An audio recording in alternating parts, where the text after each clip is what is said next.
नमस्कार, आर्या न्यूज देख रहे हैं आप। मैं हूं आपके साथ पल्लवी सिंह। मुंबई से खबरों की शुरुआत करेंगे, जहां महाविकास अघाड़ी के विधायकों ने महंगाई, बेमौसम बारिश और बैनर उठाने और गुड़ी रखने के मुद्दे पर लेकर सरकार पर हमला बोल दिया है। बताया जा रहा है कि बजट सत्र का आज 15वां दिन रहा और महाविकास अघाड़ी के विधायकों ने विधान भवन की सीढ़ियों पर विपक्षी नेताओं अजीत पवार और अंबादास दानवे के नेतृत्व में जोरदार विरोध प्रदर्शन किया है। इसकी तस्वीरें हम आपको भी दिखा दें कि जहां देखा जा सकता है कि विधानसभा की जो सीढ़ियां हैं उस पर तमाम जो विधायक हैं वो खड़े हुए हैं, हाथों में बैनर्स लिए हुए, और सरकार को घेरा जा रहा है। कई महंगाई जैसे मुद्दों पर सरकार को घेरते हुए नारेबाजी की गई।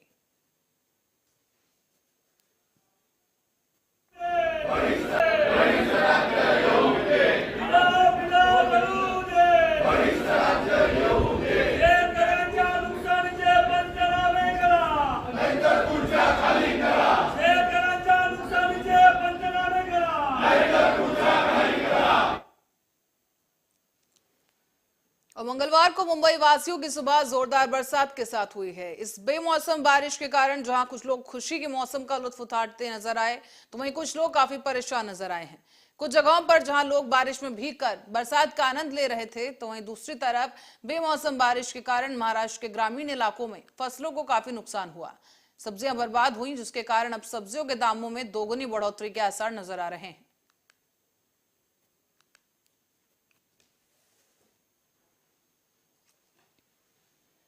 अब मुंबई में एक बार फिर से सियासी घमासान जोरों पर है। निशाना बने हैं संजय राउत। और दरअसल आपको बता दें कि संजय राउत ने एक दुष्कर्म पीड़िता का फोटो सार्वजनिक तौर पर मीडिया को दिखाया, जिसके बाद चित्रा बाग ने संजय राउत पर हमला बोल दिया है। हालांकि संजय राउत ने फोटो दिखाया और आरोप लगाया कि पीड़िता के साथ कुकर्म करने वाले भाजपा के पुरस्कृत गुंडे थे। पर अब संजय राउत के इस ट्विटर पर कड़ी प्रतिक्रिया देते हुए भाजपा महिला प्रदेश अध्यक्ष चित्रा बाग ने संजय राउत का नाम न लेते हुए उन पर जमकर हमला बोला है। उन्होंने कहा कि क्या कुछ कहा चित्रा बाग ने, आपको वो भी सुनाते हैं।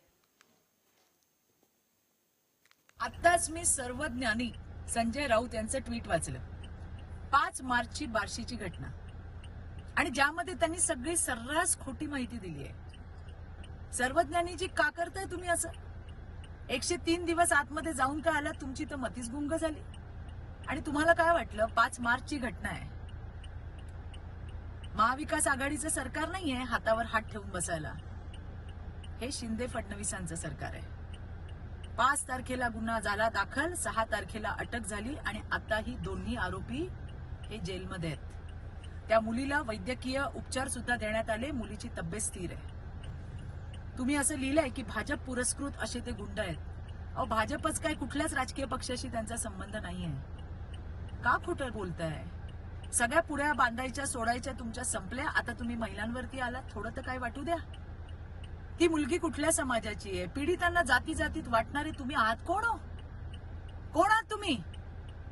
अहो पीडिता ही पीडिता असते, तिला कुठली जात नसते आणि कुठला धर्म नसतो। आणि सगळ्यात महत्त्वाचं, सर्वज्ञानीजी कुठल्या अधिकारात तुम्ही त्या पीडित मुलीचा फोटो व्हायरल केलात? तुम्ही तर खासदार आहात, तुम्ही सर्वज्ञानी आहात, कायद्याचे पंडित आहात, तुम्हाला माहित नाही का हे? आणि आश्चर्य मला असं वाटतंय तुमच्या पक्षामधले।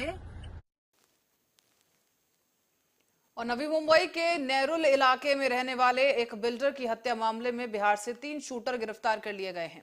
तफ्तीश में सामने आया है कि करीब 25 साल पुरानी दुश्मनी खून में तब्दील हुई। दरअसल नेरुल सेक्टर 6 में इंपीरियल बिल्डर के मालिक सावजी भाई गोकर मंजेरी की बाइक सवार लोगों ने दिन दहाड़े गोली मारकर हत्या कर दी थी। इस मामले में नई मुंबई पुलिस ने बिहार से 3 शूटरों को गिरफ्तार किया है। पुलिस ने जानकारी भी दी कि मृतक ने आरोपी को उसके परिजनों से गांव में जाकर मारपीट की थी और इसी का बदला लेने के लिए बिहार राज्य से 3 शूटरों को बुलवाकर बिल्डर की हत्या करवा दी गई। पुलिस ने इस हत्या के मामले में महक जयराम भाई नारिया समेत करीब 3 शूटरों को गिरफ्तार किया है।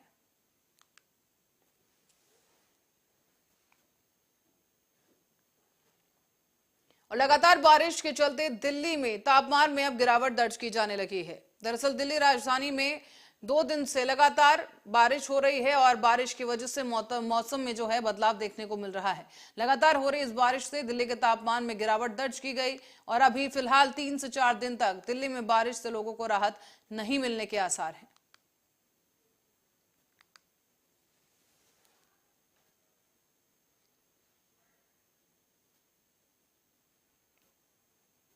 खबर अब आगरा से है, जहां थाना शमशाबाद में धीमश्री में पेट्रोल को लेकर दबंगों और कर्मचारियों के बीच घमासान हो गया। बताया जा रहा है कि बात इतनी बढ़ गई कि दबंगों ने कर्मचारियों पर फायरिंग तक कर दी। दरअसल रॉन्ग साइड से बाइक लाने पर पेट्रोल पंप कर्मचारी ने पेट्रोल नहीं दिया और इस बात से गुस्साए पिता ने अभद्रता की और कुछ देर बाद उसके बेटे के साथ आकर उसके बेटे ने जमकर मारपीट करना शुरू कर दिया। बेटे ने कर्मचारी के ऊपर इस बीच फायरिंग कर दी है। हालांकि फायरिंग में कर्मचारी बाल बाल बच गया। गनीमत रही कि गोली पंप की मशीन पर नहीं लगी, वरना एक बड़ा हादसा भी हो सकता था। तो वहीं ये पूरी घटना वहां लगे सीसीटीवी कैमरे में कैद हो गई है। पीड़ित कर्मचारी ने पुलिस को तहरीर दी और अब पुलिस मुकदमा दर्ज कर आरोपियों की तलाश कर रही है।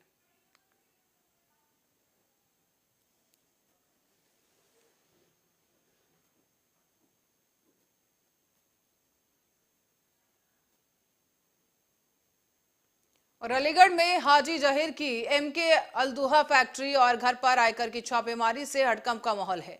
तो वहीं मौके पर भारी मात्रा में सीआरपीएफ के जवान तैनात किए गए और मजदूर और कर्मचारियों को फैक्ट्री के अंदर बंद करके उनसे पूछताछ की जा रही है। अलीगढ़ के थाना रोरावर थाना दहली गेट क्षेत्र का मामला है, जहां पर अब कड़ाई के साथ पूछताछ जारी है।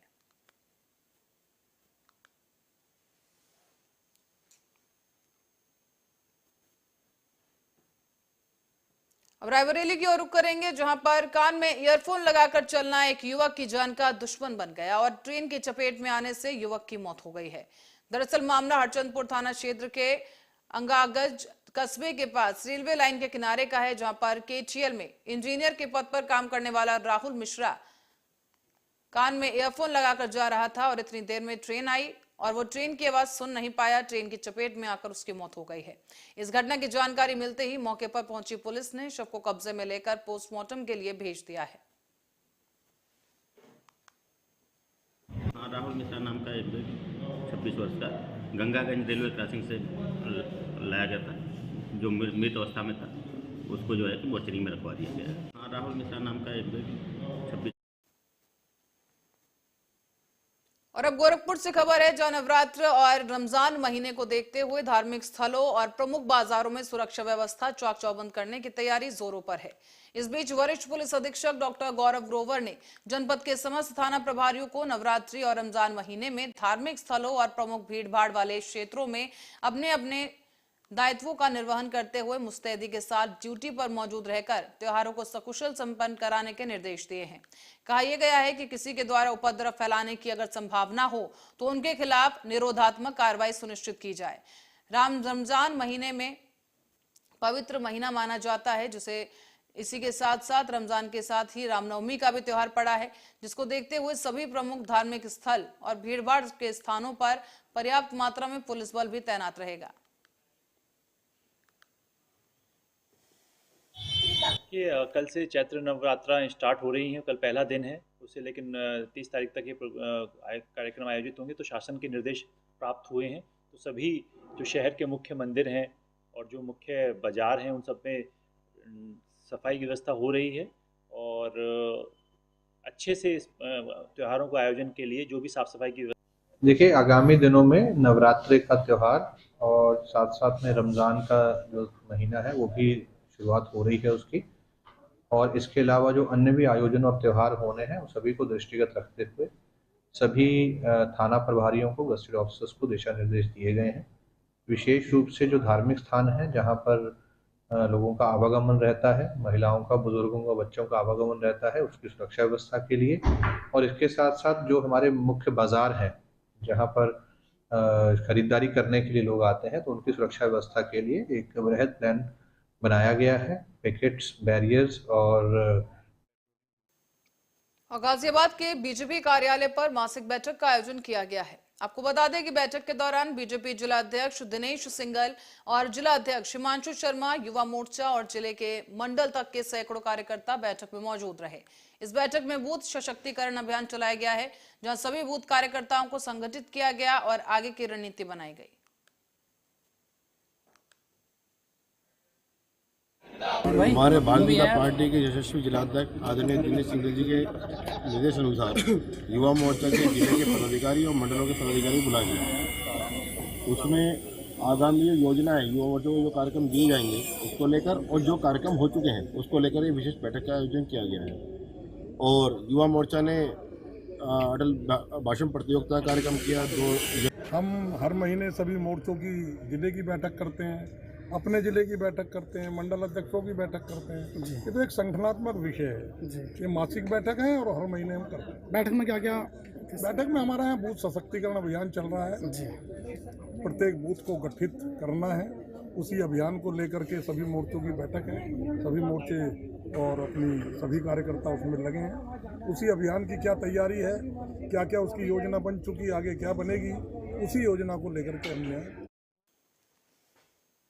भारतीय किसान मंच के राष्ट्रीय अध्यक्ष देवेंद्र तिवारी और उनके वकील ने लखनऊ हाईकोर्ट के बाहर उनके माननीय उच्च न्यायालय में दाखिल एक बड़े बीज घोटाले पर आज एक प्रेस कॉन्फ्रेंस कर पहली सुनवाई की जानकारी दी है। देश भ्रमण के दौरान किसानों से बात हुई। बीज भंडारण का जो है जो निगम घोटाला था, किसानों को बीज नहीं दिया गया, कैश डीबीटी और ये कई सारे चीज़ें हैं जिनमें बहुत बड़ा गफला करके सरकार को गुमराह करके माननीय योगी आदित्यनाथ जी और मोदी जी का जो ड्रीम प्रोजेक्ट है कि किसानों को आय दोगुनी करने का जो प्रोविज़न उन्होंने बनाया था कि किस तरह किसानों की आय दोगुनी की जाए, उसमें बीज को किस तरह से किसानों को दिया जाए, हाईब्रिड बीज दिया जाए। उसमें यहाँ के डायरेक्टर हॉर्टिकल्चर जो हैं और यहाँ के जो अन्य अधिकारी जो उस विभाग के हैं वो मिल करके सांठ गांठ करके बड़ा हेराफेरी की है। उसको लेकर मैंने कई बार उच्च अधिकारियों से बात की। जब नहीं बात बनी तो फिर लास्ट में बाध्य होकर माननीय उच्च न्यायालय की शरण में आया। देखिए, सेंट्रल गवर्नमेंट की जो स्कीम है डीबीटी स्कीम, डीबीटी स्कीम के दो प्रकार होते हैं, एक कैश डीबीटी और दूसरा है टाइम डीबीटी। कैश डीबीटी में जो है सेंट्रल गवर्नमेंट और स्टेट गवर्नमेंट की जो योजनाएं होती हैं उसमें पेमेंट सीधे किसानों के खाते में ट्रांसफर किया जाता है। टाइम डीबीटी में जो है पेमेंट जो है किसानों के खाते में न जा करके बीच में इंटरमीडिएट एजेंसी आ जाती हैं। वो एजेंसी जो है वो सामान खरीदती हैं, जैसे गेहूँ हुआ, चावल हुआ, जैसे प्राइस शॉप में होता है, और वो सामान वितरण किया जाता है किसानों को। बीज वितरण किए जाते हैं, प्लांट वितरण किए जाते हैं, पौधे वगैरह जो है, और वो एजेंसी जो है पैसा गवर्नमेंट से लेती है। यहाँ पर ये सिस्टम है, डायरेक्टर हॉर्टिकल्चर ने बिना कोई बिड इन्वाइट किए, बिना कोई टेंडर इन्वाइट किए, बिना ही कोई कॉम्पिटिटिव रेट्स इन्वाइट किए जो है 4 एजेंसीज का सिलेक्शन लिया मनमानी तौर पर, और फिर उनको काम दे दिया, जिसमें नेफेड है, हाफेड है और एनएससी है और एक कंपनी और है। सबसे ज़्यादा वर्क जो दिया गया वो नेफेड को दिया गया। तो नेफेड ही जो है पूरा काम एक तरह से देख रही है, किसानों को मनमाना जो है अपना सामान खराब क्वालिटी का जैसा भी हो। मुख्यमंत्री योगी आदित्यनाथ की घोषणा के बाद अब पूरे जिले में जहां एक और देवी भक्तों में खुशी की लहर है, वहीं पुलिस अधीक्षक आलोक प्रियदर्शी ने नवरात्र को लेकर मंदिरों और श्रद्धालुओं की सुरक्षा के सख्त निर्देश दिए हैं। मुख्यमंत्री योगी आदित्यनाथ के द्वारा दरअसल 22 मार्च से लेकर 30 मार्च के बीच में पड़ रहे चैत्र नवरात्रों को लेकर सभी जिलाधिकारियों को निर्देशित किया गया है कि हर जिले में तहसील और ब्लॉक का स्तर तक एक सांस्कृतिक कार्यक्रम का आयोजन किया जाएगा। इसमें दुर्गा सप्तशती के पाठ से लेकर रामचरितमानस मुख्य रूप से शामिल है, और इस बीच अष्टमी और नवमी के अवसर पर कई सांस्कृतिक कार्यक्रम कराए जाने के लिए प्रत्येक जिलाध्यक्ष और अधिकारी को निर्देशित किया गया है। ये नवरात्रों को लेकर के 2 तरह के आयोजन होते हैं। यहाँ पे मंदिरों पे भी ड्यूटियाँ लगाई जा रही हैं, और घाटों में जहाँ स्नान होता है, ये जनपद में जो 3-4 बहुत महत्वपूर्ण घाट हैं, डलमऊ का या सरेनी का, इन सब घाटों पे ड्यूटियाँ लगाई जा रही हैं। ऊंचाहार के घाट पे भी ड्यूटियाँ लगाई जा रही हैं। और जनपद में इस अवसर पे 6 मेले होते हैं विभिन्न थाना क्षेत्रों में, जिसमें बहुत ज़्यादा भीड़ नहीं होती। जो मैक्सिमम भीड़ होती है 400-500 लोगों की भीड़ होती है। उन सब लोगों के लिए भी जो उसका रूट है वो देख लिया गया है। रूट की समस्याओं का निराकरण कराया जा रहा है, और समस्त तैयारियां कर ली गई हैं। ड्रोन की व्यवस्था भी कर ली गई है, और समस्त तैयारियां करके सुनिश्चित किया जा रहा है कि नवरात्रों का त्यौहार बड़े आराम से संपन्न कराया जा सके। मंदिरों के आसपास क्या व्यवस्था है? मंदिरों के आसपास प्राइवेट कपड़ों में भी ड्यूटियाँ लगाई जा रही हैं, और कुछ प्रमुख मंदिर जहाँ पे भीड़ ज़्यादा होती है वहाँ पे अलग से ड्यूटियों की व्यवस्था की। और खबर अब है रायबरेली से, जहां खाकी ही बनी खाकी की दुश्मन। दरअसल थाने में तैनात एक होमगार्ड ने थाना अध्यक्ष और उनके हमराही पर पिटाई करने का आरोप लगाया है। मामला है गुरबख्शगंज थाने का, जहां पर थाने में तैनात होमगार्ड राम शंकर ने पुलिस अधीक्षक कार्यालय पहुंचकर गुरबख्शगंज थाना अध्यक्ष और उनके हमराही संतोष पाल सिंह पर मारपीट का आरोप लगाया है। पीड़ित होमगार्ड रामशंकर ने बताया है कि थाने की पुलिस एक मुलजिम को लेकर थाने आई थी, जिसके बाद उसकी मां के सुपुर्दगी में उसे छोड़ दिया गया। उसके बाद थाना अध्यक्ष इंद्रपाल सिंह सिंगर ने उनके हमराही संतोष पाल के साथ मिलकर पीड़ित होमगार्ड को पहले गालियां दी और उसके बाद उसे बुरी तरह लात घूंसों से पीटा गया है। पीड़ित ने पुलिस अधीक्षक कार्यालय में न्याय की गुहार लगाई है। मेरे साथ थाना गुलबर्गा में तैनात हूँ होमगार्ड पद पर। मेरे साथ इंस्पेक्टर और हेड कांस्टेबल संतोष कुमार पाल सिंह मारपीट किया सर। क्या कारण था? क्या कारण था सर? एक मुलजिम पकड़ के लाए थे, उसको अपने आप अंदर बरामदे में बैठा दिया। उसके बाद पीस कमेटी जो है मीटिंग की। मीटिंग करने के बाद जो है नाश्ता पानी में लगा लिए, कहें इसको चाय पिलाओ, समोसा खिलाओ, कुर्सी लगाओ। उसके बाद फिर बोले नहीं जब हमको पुड़िया लाओ। उस बीच में मुलजिम को भगा दिए सर। मुलजिम की मां को। बुलंदशहर में रिश्तों का खूनी खेल सामने आया है। यहां पर एक भांजी को भगा ले जाने में सहयोग के शक में धीरज नाम के शख्स की हत्या कर दी गई। दरअसल 10 दिसंबर को आरोपी की भांजी गायब हुई थी और मामा को धीरज नाम के शख्स पर शक था और आरोपी ने 13 मार्च को धीरज को दवाई के बहाने बुलाया और उसकी हत्या कर दी। उसके बाद शव को अगौता के सेंगा जगतपुर में फेंक दिया गया। अब मुकेश ने अपने साथियों के साथ मिलकर अंगूछे से गला दबाकर धीरज की हत्या को अंजाम दिया है। फिलहाल पुलिस ने हत्या का खुलासा करते हुए 2 आरोपियों को गिरफ्तार किया है, जबकि मुख्य आरोपी मुकेश अभी भी फरार है, जिसकी गिरफ्तारी का प्रयास किया जा रहा है। वर्ष 2021 के जनवरी में एक अज्ञात डेड बॉडी थाना अहमदगढ़ में मिली थी, जिसके संबंध में वहां पर मुकदमा पंजीकृत हुआ था, जिसकी पहचान मिटाने के लिए चेहरा जला दिया गया था। इसके संबंध में विवेचना जारी थी और कई टीमें लगाई गई थी। आज थाना सलेमपुर की पुलिस द्वारा इससे संबंधित अभियुक्त को गिरफ्तार किया गया है। इसमें पूरा प्रकरण यह निकल के आया कि जो अभियुक्त है उसका नाम सुजान है। वह पूर्व में भी 2 हत्या के मुकदमों में अलीगढ़ से जेल जा चुका था और उसका जमानतदार था, जो कि मृतक इस प्रकरण में रहा। ये बात प्रकाश में आई कि किसी बात को लेकर इन दोनों में विवाद हो गया था और जो सुजान मारा था, काय से मारा था? रस्सी से। रस्सी से गला दबा के? क्यों? वो कुछ हमारे समस्या खराब कर रहा हूँ। जैसे? उसकी माता जी के हमारे कुछ वातावरण थे।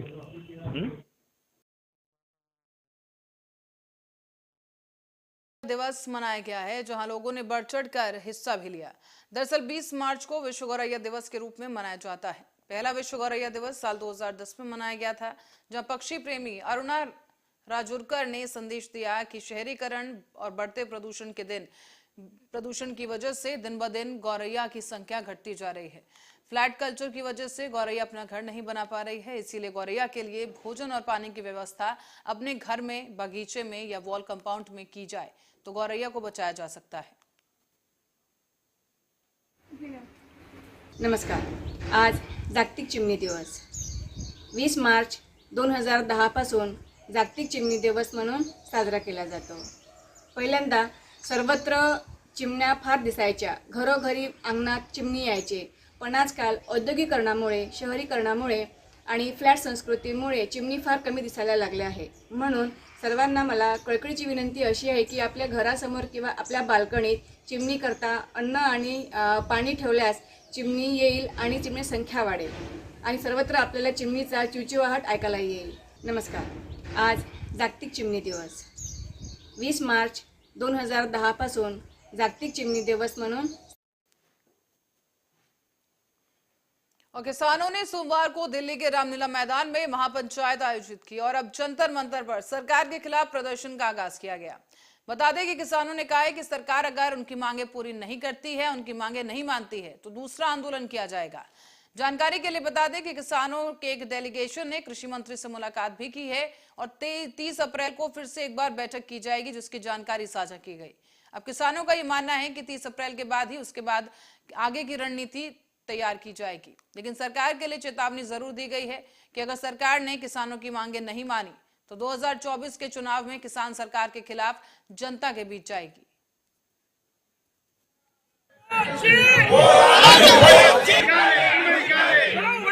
Actually, we started this yatra from Kanyakumari on 2nd March, passing through 12 states, non-BJP ruling states. We have met the chief ministers to give our demands, to pressurize on the central government to bring a permanent act for the profitable minimum support price, which was being promised by the Prime Minister during the 2020 Delhi protest. So he promised that he will bring MSP so that the laws were withdrawn. But it's been more than a year. Till now, the MSP has not been brought. Any act has been brought. So, insisting upon that, we have met the 12 chief ministers of different 12 non-BJP ruling states, and finally we are marching towards. और मार्च 2 तारीख को शुरू करके 20 तारीख को हम यहाँ पहुँचे हैं। नॉन बीजेपी स्टेट्स जो केरला, तमिलनाडु, कर्नाटका बीजेपी स्टेट है, आंध्रा, तेलंगाना, छत्तीसगढ़, उड़ीसा, वेस्ट बंगाल, झारखंड, बिहार, राजस्थान, चंडीगढ़ और दिल्ली पहुँचे हैं। तो इनका सबको समर्थन लिया है कि हमारे लिए आवाज़ उठाइए सेंटर तक, क्योंकि मोदी जी किसानों को मिलना नहीं चाहते। तो इसलिए इन सबका साथ लेके असेंबली तक हमारी आवाज़ पहुंचाने के लिए और प्रेसिडेंट तक हमारी मांगें पहुंचाने के लिए हम इन स्टेटों के। आप ये देख रहे हैं कि भारत के अंदर अब तक जो ये माना जा रहा था कि उत्तर भारत का किसान ही देश के अंदर आंदोलन लड़ रहा है, आज पहली दफ़ा ये देखने को मिला है कि हजारों की संख्या में और किसानों ने एक प्रोग्राम बनाकर 2 मार्च को कन्याकुमारी से दिल्ली संसद के लिए एक यात्रा निकाली, जिसकी अध्यक्षता जिसके चीफ कोऑर्डिनेटर PR पांडियन जी हैं, और उन्होंने अपने किसानों को समझाया कि ये MSP जितनी जरूरी पंजाब, हरियाणा, उत्तर प्रदेश के लिए।